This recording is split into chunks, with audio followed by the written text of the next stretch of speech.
26,000 চাকরি বাতিল হওয়ার পর ফের শুরু হয়েছে নিয়োগ প্রক্রিয়া। দীর্ঘ 9 বছর পর নানাবিধ আইনি জটিলতার ফাঁস কাটিয়ে আয়োজিত হতে চলেছে দ্বিতীয় এসএলএসটি পরীক্ষা। স্কুল সার্ভিস কমিশনের নিয়োগ প্রক্রিয়ার আবেদনের সময়সীমাও 10 দিন বাড়িয়ে দেওয়া হয়েছিল শেষ মুহূর্তে। এবার সময় আসন্ন।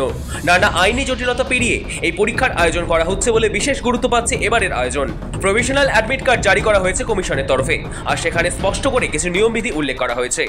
সেখানে স্পষ্টভাবে জানিয়ে দেওয়া হয়েছে পরীক্ষা কেন্দ্রে প্রবেশের নিয়ম এবং নিষিদ্ধ জিনিসের তালিকা। কখন ঢুকতে হবে পরীক্ষা কেন্দ্রে? পরীক্ষা শুরু হতে চলেছে দুপুর 12টা থেকে, শেষ হবে দুপুর 1:30। সকল পরীক্ষার্থীকে 11টার মধ্যে পরীক্ষা কেন্দ্রে উপস্থিত হতে হবে। গেট বন্ধ হয়ে যাবে বেলা 11:45 মধ্যে।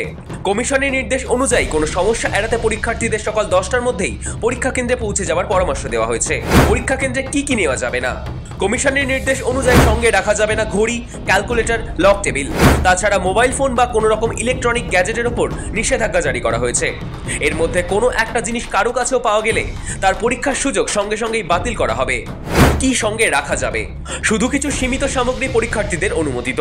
তা হলো স্বচ্ছ বোতলে ব্যক্তিগত পানীয় জল, নীল বা কালো কালির স্বচ্ছ কলম, প্রফেশনাল অ্যাডমিট কার্ড যা কমিশনের ওয়েবসাইট থেকে ডাউনলোড করতে হবে। অবশ্যই সঙ্গে আনতে হবে আসল পরিচয়পত্র, ভোটার কার্ড বা আধার কার্ড। সমস্ত কাগজপত্রই স্বচ্ছ ফোল্ডারে রাখা যাবে। সুপ্রিম কোর্টের কড়া বার্তা। গত বৃহস্পতিবার সুপ্রিম কোর্টের বিচারপতি অলোক আরাধের বেঞ্চে এই মামলার শুনানি হয়। সেখানে শীর্ষ আদালত স্পষ্ট করে জানিয়ে দিয়েছে কোনো অযোগ্য প্রার্থীকে পরীক্ষা অনুমতি দেওয়া হবে না। কমিশন ইতিমধ্যেই 1806 জন দাগী প্রার্থীর তালিকা প্রকাশ করেছে। এই তালিকা ঘিরে বিরোধীদের সমালোচনা অব্যাহত থাকলেও কমিশন জানিয়েছে নিয়ম ভঙ্গ করলে কাউকে ছাড়া হবে না। নানা আইনি জটিলতা পেরিয়ে এই পরীক্ষার আয়োজন করা হচ্ছে বলে বিশেষ গুরুত্ব পাচ্ছে এবারের আয়োজন। শৌভিক সান্যালের রিপোর্ট, সময় কলকাতা।